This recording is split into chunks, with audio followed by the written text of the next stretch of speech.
Hello guys, hello water sign, hello Pisces, Scorpio, and Cancer. Welcome dito sa aking channel, Kapalaran 888. Welcome.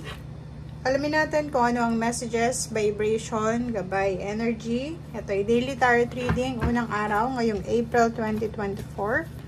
So, message ito para sa inyo ngayong April 1, 2024. Para sa lahat ng water sign, Pisces, Scorpio, and Cancer. I hope na mag-resonate kayo dito, water sign, Pisces, Scorpio, and Cancer. Okay, 33, 35, 22, and number 13, which is 4. Kung makikita mo dito sa apat na barahang to, masculine energies, sobrang powerful siya sa araw na ito. So, sisimulan mo yung buwan ng Abril na yung masculine energy mo ay sobrang powerful or sobrang active.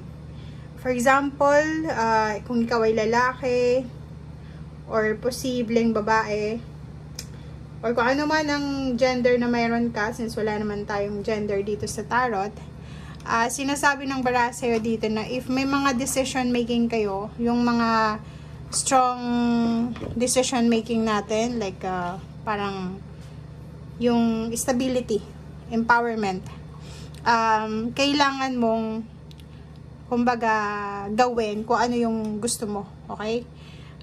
Ito'y parang reminder sa atin, itong 1, 2, 3 cards na puro lalaki, na kailangan mong magtiwala sa yung instinct, sa yung gut feeling, and wag kang parang ang tawag dito, wag kang manghinayang sa kung anong naging decision mo before.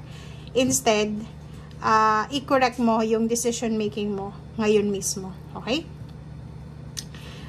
Powerful number, 33, 22, 22, 33. So, sinasabi ng barahan na posibleng sobra-sobra kang inspired ngayon.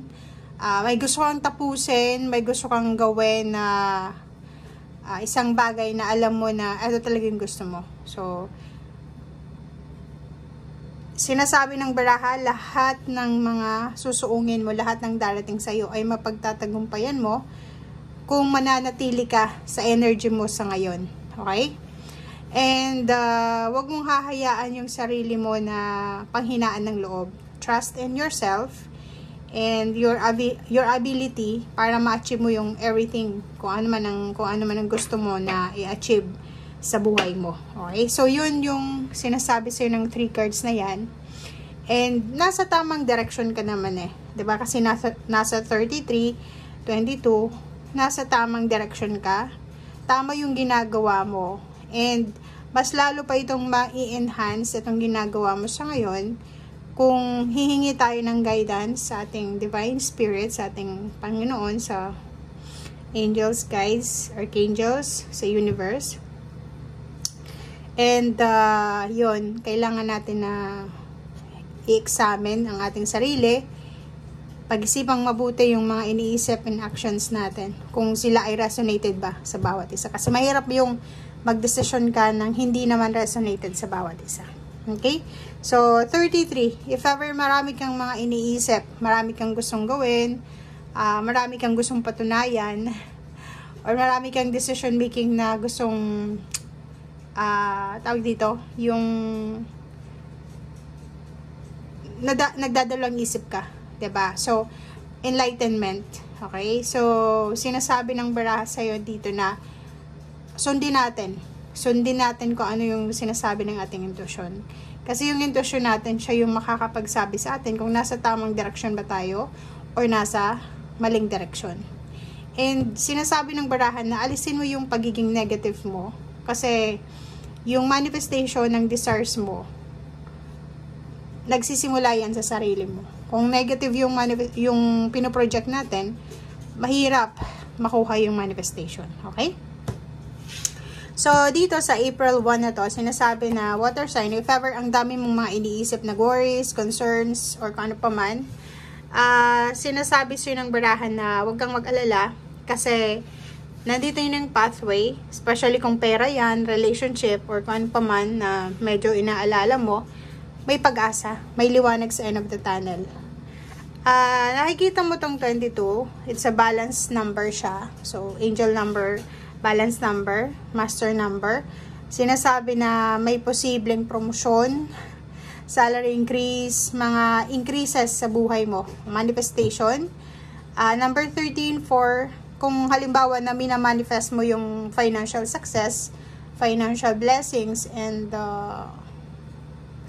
prosperity. Kung gusto mong maging sobra-sobra talagang yaman, kung gusto mong ma-promote sa pinakamataas na posisyon, gusto mong makuha yung lahat ng fame and power dito sa mundong ibabaw, may pag-asa ka daw. Okay? So, wag kang masyadong mag-alala. Yun ang sinasabi sa'yo ng baraha.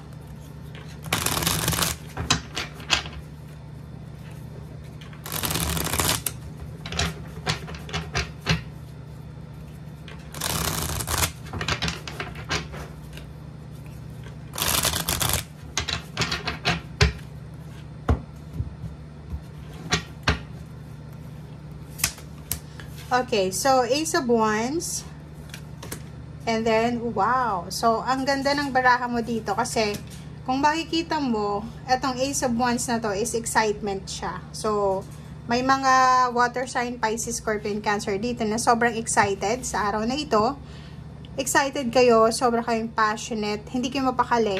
Kasi, yung iba sa inyo dyan, naghahanda na para sa kanilang pagta-travel, paglilipat bahay, progress, or kung ano pa man. And, nakikita natin dito na may parating na pagbabago. Kasi ito changes to positive change to na Six of Swords. Sinasabi na excited ka or posibleng malapit ka nang maging excited kasi may paparating na financial and emotional wishes na pwedeng matagal mo nang minamanifest. Ang galing. Diba? So, tapos na. So, if ever man may minamanifest ka, pinagpe-pray ka, malapit ka na doon sa finish line. Diba? For example, nagpapatayo ka ng bahay, may binabayaran kang bahay lupa, sasakyan, investment, pwedeng nandun ka na. Mga few months na lang, tapos ka na. Or pwedeng buntis ka, manganganak ka na siguro. Or pwedeng yung iba sa inyo dito, matatapos na yung kontrata, retirement, or kung ano pa man. So, papunta ka na doon sa celebration. Kung makikita mo dito, water sign, tapos na yung mga panahon na dapat kang mag-alala, dapat kang nag-iisip ng negative kasi papunta ka na doon sa katahimikan. Diba? Kung makikita mo dito, malapit nang matapos lahat ng mga pagsisikap mo. Kasi harvest season na celebration na yung sunod. At the same time, peace and harmony yung sunod. Okay? So, yun. Knight of Wands, relationship din. If ever man na may mga magkakarelasyon pa lang dito na hindi pa kasal, nakikita natin dito na may possibility na magkaroon ng kasal. Yung iba din sa inyo dito, kailangan nyo na bigyan ng focus ang inyong relationship. If you're single ka, masyado kang nakafocus sa paghahanap buhay, pagtatrabaho, make sure na bigyan mo din daw ng focus ang inyong emotional na buhay. Okay? So, High Priestess, yun na nga. Overall, 1, 2, 3, 4 cards nagsasabi sa'yo na makinig tayo sa sinasabi ng ating intuition. Okay? Alisin natin yung negativity sa ating isip, sa ating buhay, para lahat ng manifestation natin ay magkaroon ng realidad. Okay. Relationship, nakikita natin dito guys na once na nakapag-focus ka sa relationship mo, magiging sobrang successful itong relationship mo. Maybe relationship with your family, friends, or sa katrabaho, or pwedeng sa intimate relationship mo. Six of Pentacles. Nakikita natin dito na strong, wala namang masyadong problema sa relationship mo sa araw na ito. Financially and emotionally, balance. Diba? So, give and take yung relationship mo dito. For example, wala siyang pera. Kailangan ng pera, sinusuportahan mo. Wala kang pera, sinusuportahan ka niya. Relationship goals, parang wala naman kayong masyadong goals sa relationship niyo as long as na masaya kayo. contented. Parang ganon. Okay? So, dito naman is Queen of Cups. Oh, ganun pa rin. Peaceful, energy mo yan. And strong. Sobrang napaka-strong ng aura mo sa araw na ito. So, sisimulan mo yung ngayong April 1 na sobrang strong, peaceful, positive, empowered na araw ito para sa iyo. Okay, so itong Queen of Cups is parang yung lahat ng iniisip mo na concern, wala namang katotohanan yan, wala pa namang nangyayari, so kailangan mong alisin yun. Good health,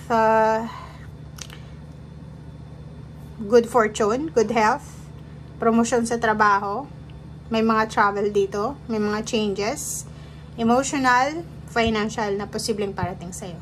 Okay? Lalo na ngayong April. Thank you guys. Bye!